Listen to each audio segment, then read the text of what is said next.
আসসালামু আলাইকুম বন্ধুরা, যারা আরব আমিরাতে রয়েছেন, ভিসার মেয়াদ প্রায় শেষ পর্যায়ে। বিশেষ করে দুবাইতে যারা ভিসা লাগাতে পাচ্ছেন না তাদেরকে বলবো যোগাযোগ করার জন্য। আর স্বচ্ছতা এবং সততা নিষ্ঠার সহিত 100% ভিসা লাগাই দেওয়া যাবে। যদি আগ্রহী ব্যক্তিগণ থাকেন যে শারজাহ অথবা আজমানের ভিসা করতে ইচ্ছুক, তাহলে যোগাযোগ করতে পারেন। আমার ভিডিও ডিসক্রিপশনে নাম্বার দেওয়া থাকবে, সেই নাম্বারে যোগাযোগ করে বিস্তারিত জেনে নিতে পারবেন।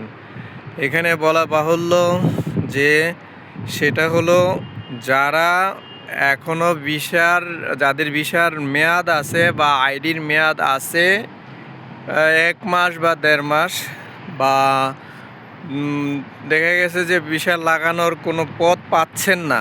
যেহেতু আপনারা জানেন বাঙালিদের ভিসা দিচ্ছে না, বা বাঙালিদের ভিসা বন্ধ, কিংবা ট্রান্সফার ভিসাও বন্ধ, তো তারা চাইলে কিন্তু এখনই ফাইল প্রসেস করতে পারেন।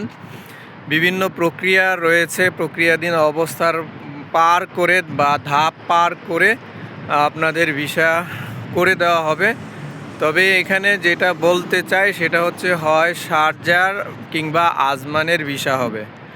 দুবাইয়ের ভিসা লাইসেন্সদারীরা যদি লাইসেন্স ব্লক থাকে, কিংবা লাইসেন্সদারীরা যদি চলে যায়, এমন অনেকে আছে যে ওই ভাসমান লাইসেন্স, তাদের ওই লাইসেন্সের আন্ডারে যারা ভিসা করেছেন, দেখা গেছে যে ভিসার মেয়াদ খুব সন্নিকটে, তারা ভিসা লাগাতে চান, তাহলে যোগাযোগ করবেন। আমি চেষ্টা করব 100% নিশ্চয়তার সহিত ভিসা লাগিয়ে দেওয়ার জন্য।